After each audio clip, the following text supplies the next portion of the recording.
आज की कहानी का शीर्षक है अक्लमंद हंस।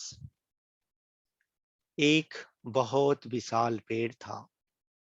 उस पर बहुत सारे हंस रहते थे।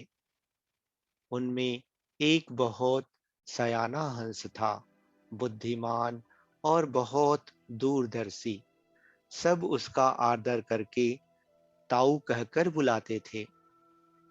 एक दिन उसने एक नन्ही सी बेल को पेड़ के तने पर बहुत नीचे लिपटे पाया। ताऊ ने दूसरे हंसों को बुलाकर कहा, देखो, इस बेल को नष्ट कर दो। एक दिन यह बेल हम सबको मौत के मुंह में ले जाएगी। एक युवा हंस हंसते हुए बोला, ताऊ, यह छोटी सी बेल हमें कैसे मौत के मुंह में ले जाएगी? सयाने हंस ने समझाया, आज यह तुम्हें छोटी सी लग रही है। धीरे धीरे यह पेड़ के सारे तने को लपेटा मारकर ऊपर तक आएगी। फिर बेल का तना मोटा होने लगेगा और पेड़ से चिपक जाएगा। तब नीचे से ऊपर तक पेड़ पर चढ़ने के लिए सीढ़ी बन जाएगी। कोई भी शिकारी सीढ़ी के सहारे चढ़कर हम तक पहुंच जाएगा और हम मारे जाएंगे। दूसरे हंस को यकीन ना आया। एक छोटी सी बेल कैसे सीढ़ी बनेगी? तीसरा हंस बोला, ताऊ, तुम तो एक छोटी सी बेल को खींचकर ज्यादा ही लंबा कर रहे हो।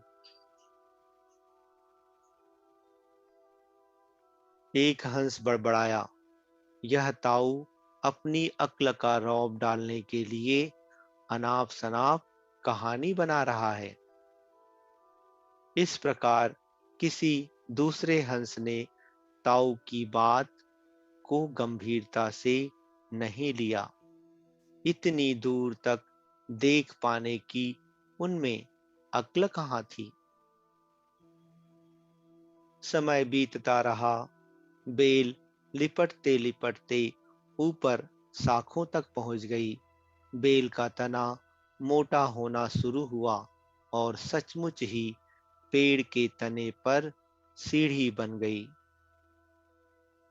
जिस पर आसानी से चढ़ा जा सकता था। सबको ताऊ की बात की सच्चाई सामने नजर आने लगी। पर अब कुछ नहीं किया जा सकता, क्योंकि बेल इतनी मजबूत हो गई थी कि उसे नष्ट करना हंसों के बस की बात नहीं थी। एक दिन जब सब हंस दाना चुगने बाहर गए हुए थे, तब एक बहेलिया उधर आ निकला। पेड़ पर बनी सीढ़ी को देखते ही उसने पेड़ पर चढ़कर जाल बिछाया और चला गया। सांझ को सारे हंस लौट आए।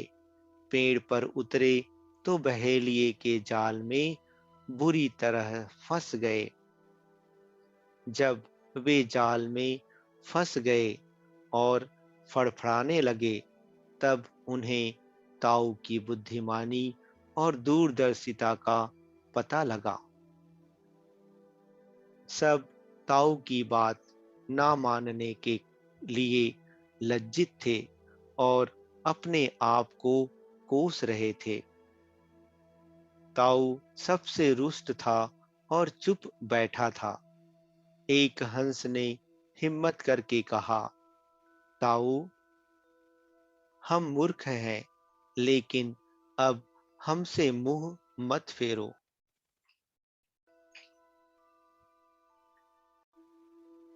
दूसरा हंस बोला, इस संकट से निकालने की तरकीब तू ही हमें बता सकता है। आगे हम तेरी कोई बात नहीं टालेंगे। सभी हंसों ने हामी भरी। तब ताऊ ने उन्हें बताया, मेरी बात ध्यान से सुनो। सुबह जब बहेलिया आएगा तब मुर्दा होने का नाटक करना।